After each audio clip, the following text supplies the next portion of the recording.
안녕하세요. 6월 13일 토요일입니다. 장마철로 이제 접어드는 모양이에요. 날씨가 흐리고 또 비도 내리고 뭔가 이렇게 축축한 것이 느껴지는 것을 보니까 이제 이른 장마가 오는 것 같습니다. 또 올 여름에는 또 많이 덥다고도 하더라고요. 이러한 무더위는 또 우리가 체력을 잘 보강을 해서 잘 또 이겨내야 되겠죠.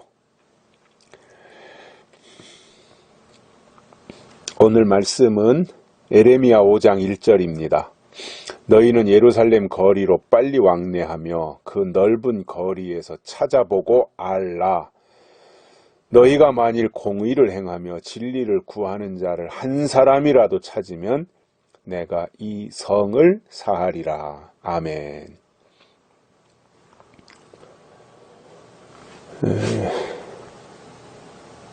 그저께 창세기 32장에서 야곱이 진리에 대해서 말한 것을 우리가 들었어요. 주께서 주의 종에게 베푸신 모든 은총과 모든 진리를 조금이라도 감당할 수 없사오나 내가 지팡이만 가지고 요단을 건넜더니 지금은 2때나 이루었나이다. 야곱은 할 수 없었지만 하나님의 은혜로 모든 것이 풍요로워졌고 갑절에 복을 받았다라고 하는 고백을 합니다. 개인으로는 은총이나 하나님의 진리를 감당할 수 없었는데 하나님이 하게 하셔서 했다는 거고요. 하나님이 하게 하셔서 했더니 결과적으로 2때나 갑절에 복을 주신 내용을 우리가 들었고, 또 어제는 이사야가 땅에서 복을 구하는 자는 진리의 하나님을 향하여 복을 구하고 땅에서 맹세하는 자는 진리의 하나님을 향해서 맹세하라. 이사야가 진리에 대해서 얼마나 투철한 생각을 가지고 있었는가. 야곱도 진리 문제가 투철했지만 이사야도 못지않았다라고 하는 것을 볼 수 있었고요. 오늘은 에레미야 선지자가 진리 문제를 어떻게 생각했는가. 먼저 결론부터 내리고 간다면 본질에 있어서 진리 문제를 따르는 사람들은 어느 시대를 막론하고 많지 않았다라는 거예요. 매우 적었다라는 거예요. 오늘 에레미야가 이렇게 고백합니다. 하나님께서 에레미야에게 이제 그런 말씀을 하신 거지요. 예루살렘 거리로 빨리 왕래하며 그 넓은 거리에서 찾아보고 알라. 예루살렘 거리, 또 그 넓은 거리 다니면서 찾아보라는 거예요. 그리고 알으라는 겁니다. 찾아보고 알아라. 예루살렘은 교회를 말합니다. 또 넓은 거리라고 그랬으니까 많은 사람들이 교회를 종교로 생각하고 넓은 길로 가고 있는 그 모습을 알으라는 거예요. 뭘 알아야 되는가? 알아야 될 내용이 뭐냐면은 그 가운데서 너희가 만일 공의를 행하며 진리를 구하는 자를 한 사람이라도 찾으면 내가 이 성을 사하리라. 없다는 얘기죠. 공의를 행하고 진리를 구하는 자를 찾을 수 없다는 거예요. 한 사람만 찾아도 이 성에 그 베풀려고 작정하셨던 하나님의 진노를 거두시겠다는 거죠. 한 사람만 찾아도. 공의를 구하고 진리를 찾는 사람들을, 공의를 행하며 진리를 구하는 사람들을 한 사람만 찾아도 이 성을 사하겠다는 말씀을 하신 거예요. 한 사람도 없다는 얘기잖아요, 결국은. 여러분, 오늘 이 시대가 많은 사람들이 교회라고 하는 울타리 안에 머물고 있으니까 하나님의 백성이다, 또는 천국 백성이다, 이렇게 생각할 수 있습니다. 은혜 시대는 그게 맞았어요. 그런데 은혜 시대 끝나고 새로운 암흑기, 새로운 시대, 그러니까 구약이 끝나고 신약으로 가면서 말라기 선지자 이후로 세례 요한이 나타날 때까지 400년 동안의 암흑기가 있었죠. 그러니까 말라기 선지자, 마지막 선지자의 입장에서 보면은 말세였던 거죠, 그게. 그리고 말라기 선지자 이후로 암흑기였어요, 영적으로. 400년 동안이나. 마찬가지예요. 은혜 시대가 끝나고 예수님이 다시 오시는 그 일로 접어드는 그때에 다시 영적 암흑기가 오는 거예요. 어디에 오겠어요? 말라기 이후의 암흑기는 이스라엘 나라에 이스라엘 백성들에게 왔다면 은혜 시대 끝나고 찾아오는 영적 암흑기는 교회에 오는 거예요. 교회 백성들에게. 그래서 교회 안에 머무는 것이 안전지대라고 생각하고 있는 사람들이 때를 분별하지 못하면 안전지대가 아니라 거기가 환란의 현장이 된다는 거죠. 그래서 무엇보다도 때를 분별하고 하나님의 뜻을 올바로 알고 신앙생활하는 것이 필요한 겁니다. 무조건 교회 다니는 게 중요한 것이 아니라 하나님의 뜻이 무엇인지 알고 교회를 다녀야죠. 이게 성숙한 신앙 아니겠습니까? 마지막 때는 하나님이 성숙을 원하시잖아요. 성숙해야 악한 원수마귀 사탄과 싸워서 이기지 않습니까? 그래서 마태복음 24장에서 예수님이 말씀하신 것이 그날에는 환란 때죠. 예수님이 다시 오실 때가 되면 아이 벤 자들과 젖 먹이는 자들에게 화가 있다고 그랬어요.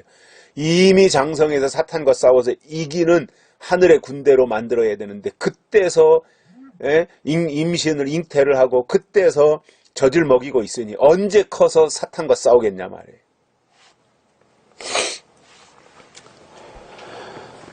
그래서 저는 그런 생각을 합니다. 저도 쉽게 가서 다 구원받을 수 있다면 뭐 그보다 더 좋은 일이 어디 있어요. 쉽게 가가지고 그냥 은혜 시대 때 방식으로 그대로 가서 다시 오시는 예수님을 맞이할 수 있다면 무슨 문제가 되겠어요. 그 말은 뭐 같아요? 율법 그대로 지켰더니 율법을 지키고 있었더니 바리새인들 유대인들이 다 초림 예수님을 맞이했다. 이렇게 갔어야 되거든요. 근데 그게 아니었잖아요. 유대인들, 제사장들, 바리새인들, 서기관들 예수님 영접 못하잖아요. 영접하는 자 곧 그 이름을 믿는 자들에게는 하나님의 자녀가 되는 권세를 주셨다라고 하셨는데 그들이 다 예수님을 영접하지 않고 예수님을 배척하고 십자가에 못 박아 죽이잖아요.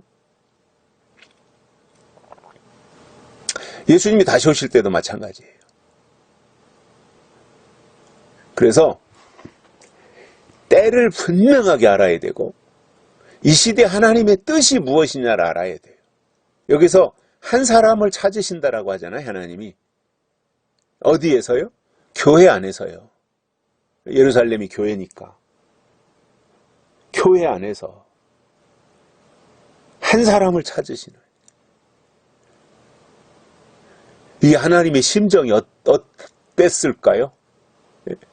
한 사람만 나타나도 심판을 안 하고 다 사해 주는데 한 사람 찾기가 어려우니 그 하나님의 심정이 어떻겠어요?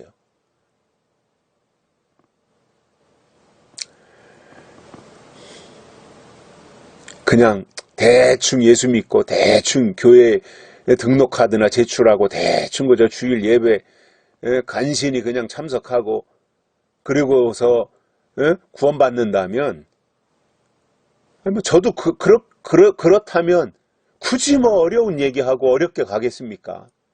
쉽게 가죠. 저도 쉽게 가고 싶고 쉽게 가서 다 잘 된다면 그렇게 가야지요. 근데 성경을 보니까 그게 아니더라 말이에요. 계시록을 읽어보니까 그렇지 않더라는 얘기예요. 그리고 계시록의 안목으로 마태복음을 보고 요한복음을 보고 편지서를 보고 그렇게 하니까 계시록의 안목으로 다른 성경 구약에 가서도 보고 하니까 하나님의 마음이 전혀 그렇지 않더라는 거예요. 뭔가 타성에 젖어서 묵은 법에 머물러 있어가지고는 하나님의 새로운 세계에 절대로 들어가지 못하는 초림 때 바리새인, 초림 때 유대인들과 같이 예수님이 다시 오실 때 교회가 그렇게 된다는 거예요.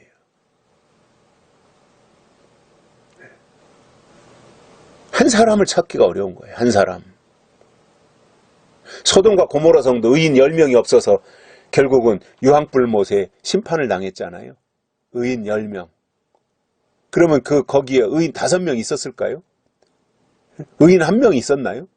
롯도 의인이 아니었잖아요. 롯도. 아브라함의 조카 롯. 아브라함의 기도 때문에 조카 롯을 하나님이 건져내신 거지, 롯이 의로워서 소돔성에서 유황불 심판에서 살아남은 게 아니잖아요. 그 증거가 뭐예요?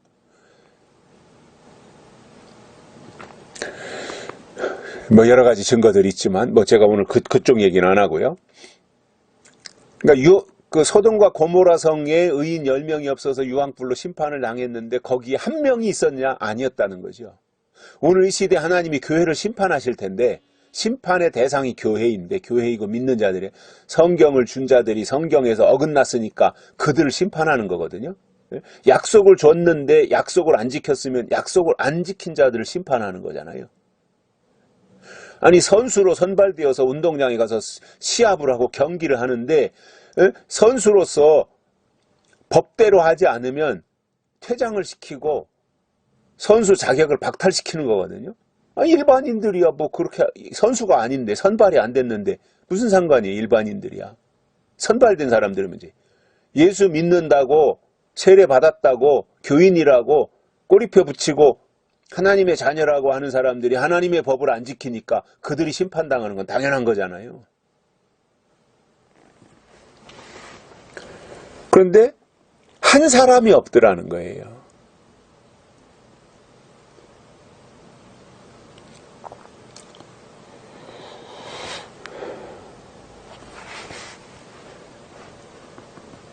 하나님이요, 마지막 때 14만 4천을 정해 놓으신 것은요, 상당한 하나님의 놀라운 법칙이 거기에 적용이 된 거예요.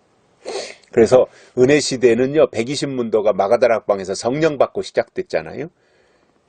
천년왕국 천년 시대는요, 14만 4천이 시온산에서 예수님을 맞이하면서 그들로 인하여 새로운 시대가 열리는 거예요. 한 명 구하기도 어려운데 14만 4천을 어떻게 구하겠어요, 그죠? 이거는 인간의 힘으로는 안 되는 거예요. 하나님의 은총이, 특별한 은총이 있을 거예요. 우리가 입 맞고 싶다고 해서 입 맞을 수 있습니까? 내가 입 맞겠다고 해서 입 맞을 수 있어요? 입 맞는데 쫓아다닌다고 해서 내가 입 맞을 수 있어요? 은혜시대의 성령은 그렇게 해서 받을 수 있어요. 그런데 마지막 때 이는 지정의가 다 갖춰져야 되거든요.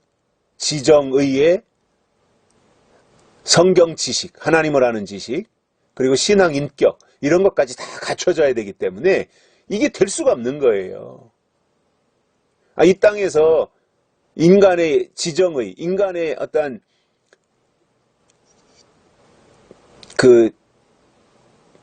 인격이나 이런 게 만들어지는 것도 쉬운 게 아니잖아요, 이 땅에서. 그런데 거기에다가 신앙과 성경과 이런 것들이 다 두루두루 갖춰진다는 게 쉬운 일이 아니거든요. 인간의 힘으로는 안 되는데 신의 역사예요. 이게 바로 신의 역사. 인치는 역사는 저는 신의 역사라고 생각을 해요. 하나님이 하실 일이다라는 거예요. 한 사람 찾기도 쉽지 않은데, 요즘 같은 세상 보면은 우한 폐렴 나타나니까 많이 모이던 10,000명 모이던 교회도 한 3분의 1은 떨어져 나가고 다 교회들이 지금 형편없더만요. 이 정도에서도 그런데 진짜 영적인 환란의 바람이 불어오면 견뎌낼 수 있을 것 같습니까? 계시록을 모르면 절대 환란 못 이겨요.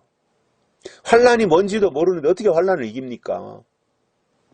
그래서 우리가 마지막 때는요, 다른 성경 창세기도 중요하고 출애굽기도 중요하고 마태복음 요한복음 다 중요하지만 거기에서 한 걸음 더 나아가서요, 요한계시록을 가장 비중 있게 생각을 하고 요한계시록을 중심 축으로 삼아서 신앙생활을 해 나가야 다시 오시는 예수님을 맞이할 수 있게 되는 거예요. 한 사람을 구하기도 어려운데 하나님이 14만 4천을 정하셨다라는 거잖아요. 그건 무슨 말이에요? 하나님이 하시겠다는 이야기예요. 그래서 저는 확신합니다. 14만 4천은 하나님이 정하신 숫자이기 때문에 그 숫자는 하나님이 반드시 채우실 겁니다. 우리의 상상을 초월해서 하나님이 그 숫자를 채우실 거예요. 어떻게 하실지는 모르겠어요.